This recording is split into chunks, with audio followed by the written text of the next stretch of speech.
Hindu Jnanpith school नियमानुसार सुरू ठेवण्यात यावी, मनसेचे जिल्हाधिकाऱ्यांना निवेदन। हिंदू ज्ञानपीठ स्कूल या शाळेची स्थापना 1966 रोजी करण्यात आलेली आहे। शाळेच्या परिसरातील तसेच अकोला शहरातील अनेक विद्यार्थी या शाळेमध्ये गेले कित्येक वर्षांपासून शिकत आहेत। मात्र काही महिन्यांपूर्वी शाळेचे संचालक गाडगीळ यांनी एकदम कोणतीही पूर्वसूचना न देता शाळा बंद करण्यात येणार आहे असे जाहीर केले। या प्रसंगी पालकांमध्ये संभ्रमाचे वातावरण निर्माण झाले आहे। मात्र एप्रिल महिन्यामध्ये शाळा सुरू राहणार असे एका वृत्तपत्रामध्ये जाहिरात देण्यात आली होती। या शाळेमध्ये बालवाडी पासून तर 10वी पर्यंतचे विद्यार्थी शिकत आहेत। यानंतर 23 मे 2024 रोजी पालकांची सभा बोलावून शाळा बंद करण्यात येणार असे शाळेचे संचालक चंद्रशेखर गाडगीळ यांनी जाहीर केले। यामुळे पालकांच्या व विद्यार्थ्यांच्या मनामध्ये प्रचंड भीतीचे वातावरण निर्माण झाले आहे। नियमानुसार शाळा बंद करण्याचे अधिकार संपूर्णरित्या शासनाला आहेत, त्यामुळे ही शाळा सुरू राहावी व संबंधित संचालकावर नियमानुसार बंधन व कार्यवाही करण्यात यावी अशी मागणी आज दिनांक 24 मे रोजी दुपारी 12 वाजता जिल्हाधिकारी अजित कुंभार यांना पालकवर्ग व महाराष्ट्र नवनिर्माण सेनेच्या वतीने निवेदनाद्वारे करण्यात आली आहे। हिंदू ज्ञानपीठ शाळा आहे, त्या शाळेमध्ये माझे 2 मुलं आहेत। मी डोळ्यांनी अंध आणि पायानी अपंग आहे, माझी मिसेस बी अंध आहे। तर अचानक या लोकांनी सांगितले की आम्ही शाळा बंद करणार आहोत आणि TC घेऊन जा।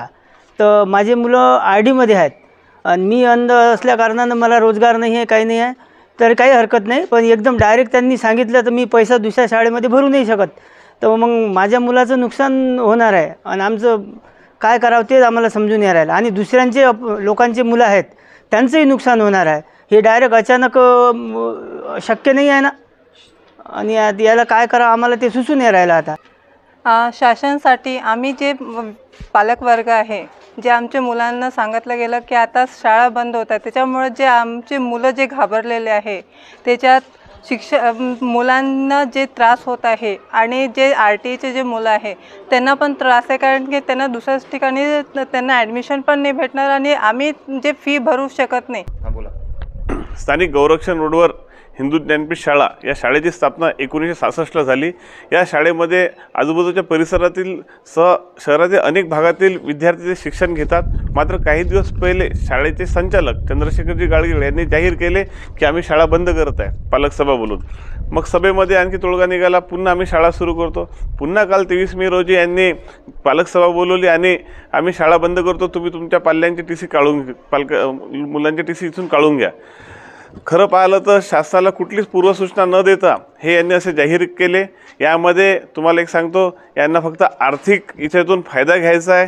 तुम्ही या शाळेमध्ये पाहिलं तर एकदम मजूर वर्ग म्हणा की मिडल क्लास म्हणा, खूप गरीब विद्यार्थी याची परिस्थितीचे विद्यार्थी शिकतात आणि यामध्ये फक्त दिरंगाई करत आहे की आम्हाला काहीतरी आर्थिक फायद्यासाठी यांनी शाळा विकत आहे। त्यासाठी आम्ही कलेक्टर साहेबांना आज इथे निवेदन दिलेलं आहे। याच्यात आमच्या 8 ते 10 मागण्या आहे आणि लवकरात लवकर संबंधित संचालकावर नियमानुसार कारवाई करावी आणि एवढे सारे विद्यार्थी आहे हे शिक्षणापासून वंचित राहिले नाही पाहिजे। आज मी पाहिलं असतं तर मुलांच्या आणि पालकांचं पूर्ण भीतीचे वातावरण झालेलं आहे। मुलं झोपत नाही रात्री, ते म्हणतात आई माझी उद्या कुठल्या शाळेत माझी ॲडमिशन होणार की नाही होणार, की माझी शाळा बंद होणार की नाही, माझी बंद झाल्यावर मी कुठं ॲडमिशन भेटणार। आणि आपण पाहिलं असणार तर 1ली ते 10वी यामध्ये जर मधातली TC काढली तर कुठल्या शाळेमध्ये ॲडमिशन भेटत नाही, एक कोटा असतो शाळेचा। बाकीच्या आजूबाजूच्या शाळा कोणीच या यांच्या विद्यार्थ्यांना ॲडमिशन द्यायला तयार नाही आहे। तर याचं खरं शासनाने गांभीर्य घेतलं पाहिजे।